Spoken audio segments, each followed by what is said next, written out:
I just want to dictate a note to all of you. Please write down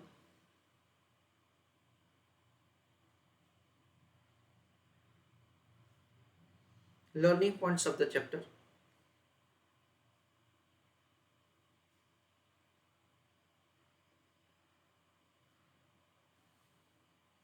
In that, write down first point.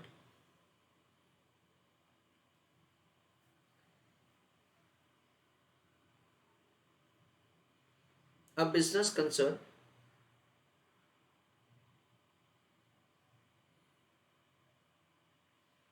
needs to make investment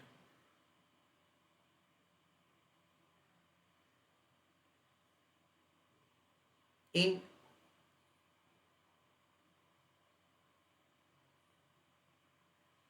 fixed assets,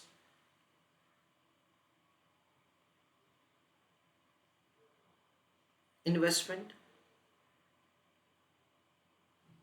in bracket, write down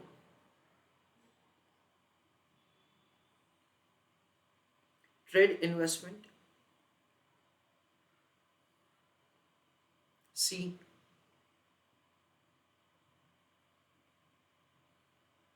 current assets net of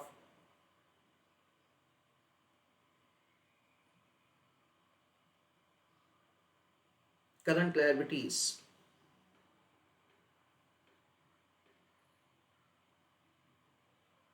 That is working capital.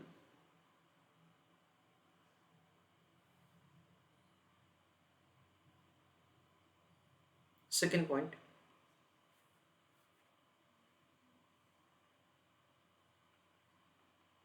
in this chapter,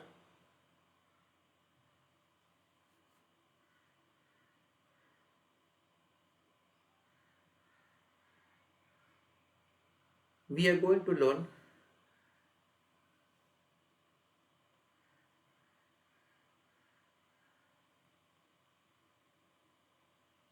how to estimate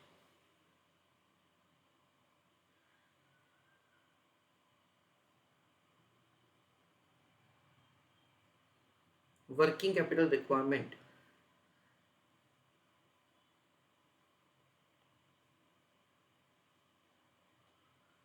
in the business. Full stop. Usually,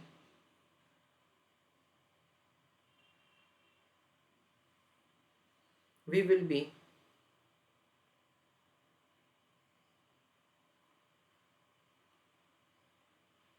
provided with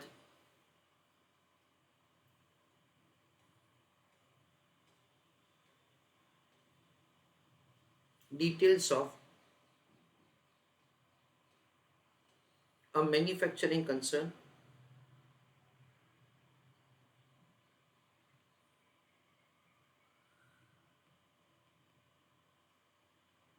and for that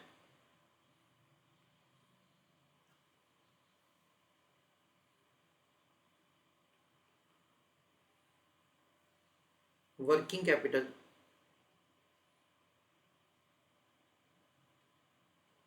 is to be calculated. Full stop.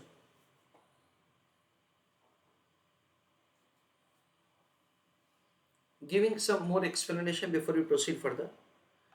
Dear students, we understand that in case of a manufacturing concern, we will be having certain investment in stock.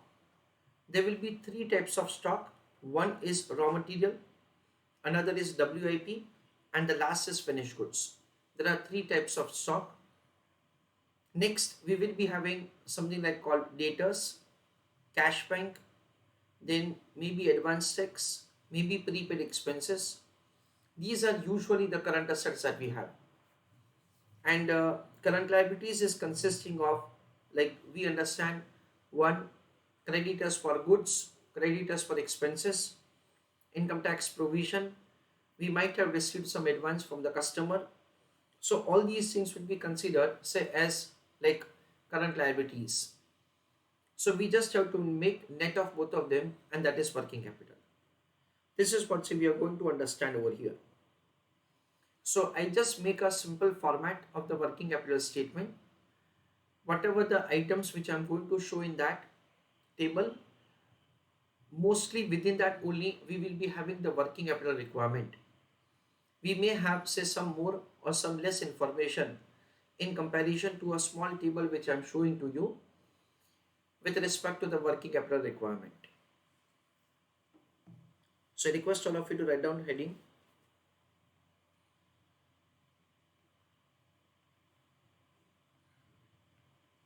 statement showing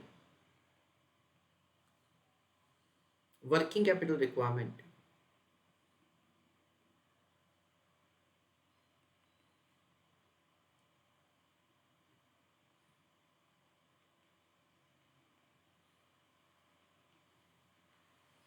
In that column number 1 particulars, column number 2 answer. In particulars column I am writing like assets and liabilities information, stock of raw material,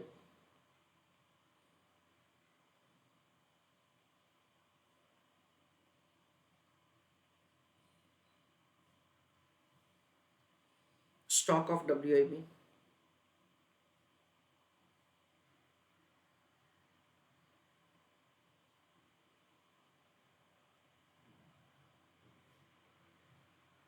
stock of finished goods,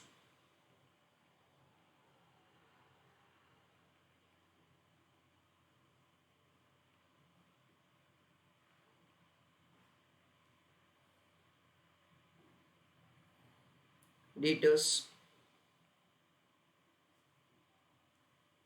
cash in bank,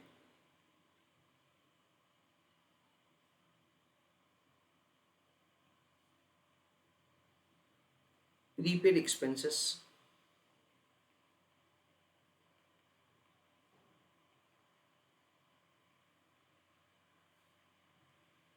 advance tax.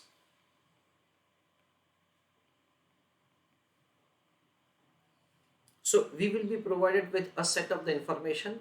Based on these, usually these are the current assets that we compute. Then creditors for raw material,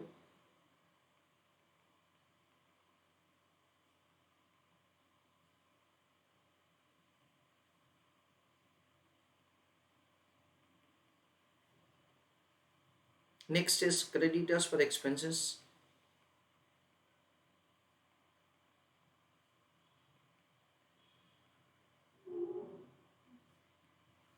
it may be consisting of the direct wages, it may be consisting of the overhead, it may be consisting of the administration expenses, selling expenses. These are what we understand is like the creditors for expenses. Next is income tax provision.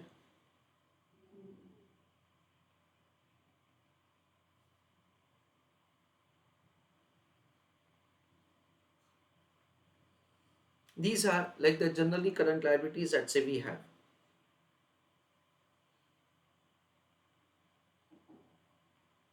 Advance received from customer.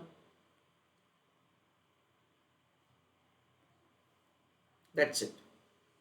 These are usually the current liabilities that we have. Difference of both of them is what we understand as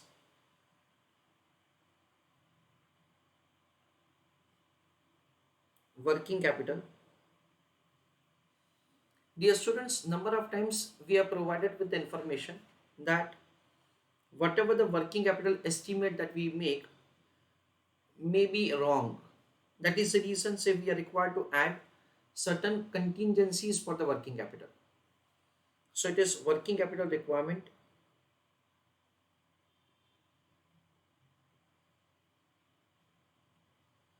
before margin for contingencies.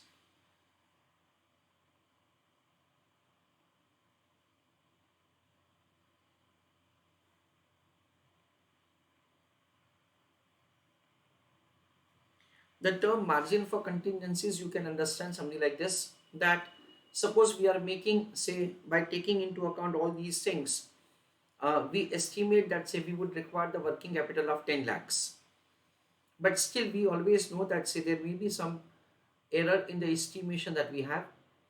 We may require more current assets, we may have less current liabilities, so ultimately we may require some more working capital in the business in comparison to what we had predicted. So over here we may be provided with the information that you have to add margin for contingencies.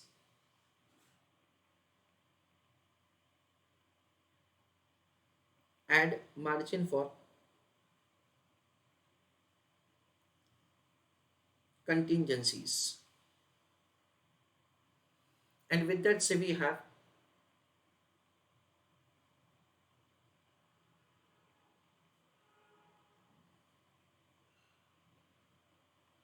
total working capital requirement.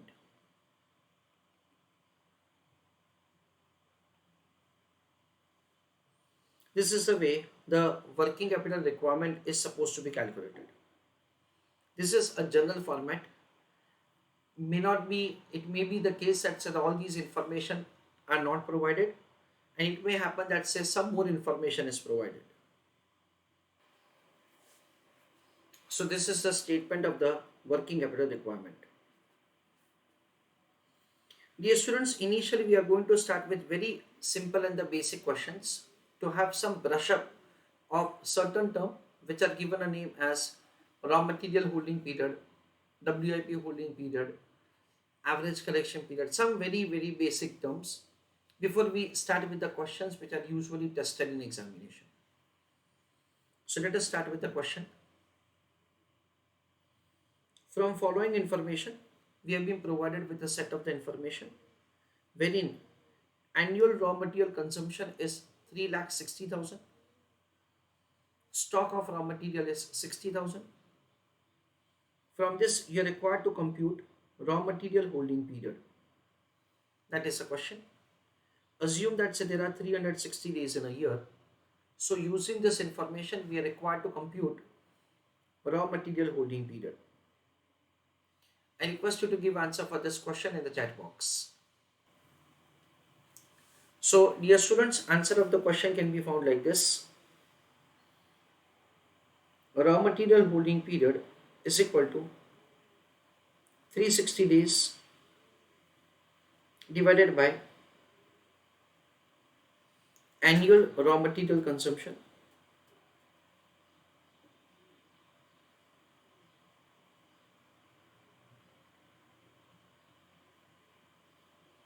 into raw material stock. So we understand it is 360 days divided by consumption of the raw material for the entire year is 3,60,000 into 60,000. It is 1 divided by 1,000 into 60,000.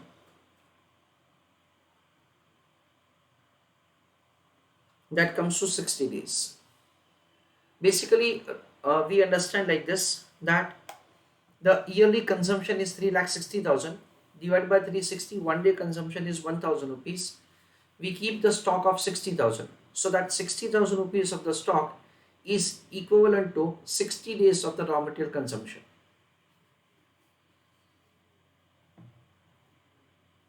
Please write down answer or note for this further. Raw material holding period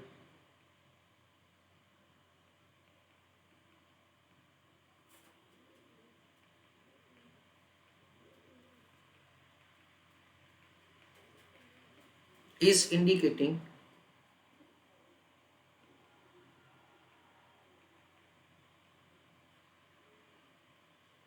number of days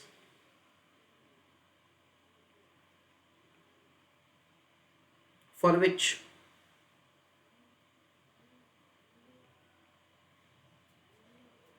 raw material is kept in godown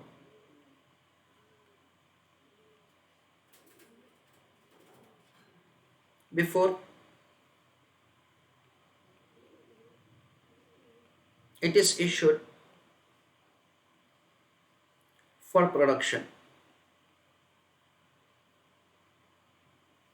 Full stop. That is what we understand is the term raw material holding period. Friends, over here we understand basically that the assumption is made over here that the consumption of the raw material is evenly spread throughout the year.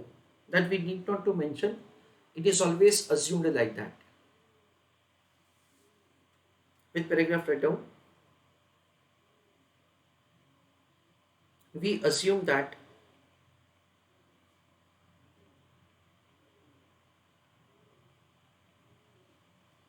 consumption of raw material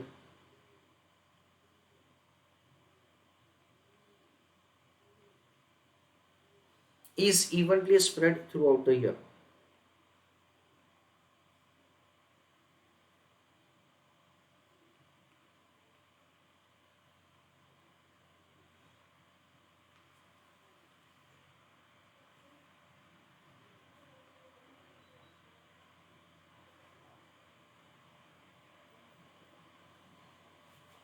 This is what we understand. So the first answer, raw material holding period, is 60 days.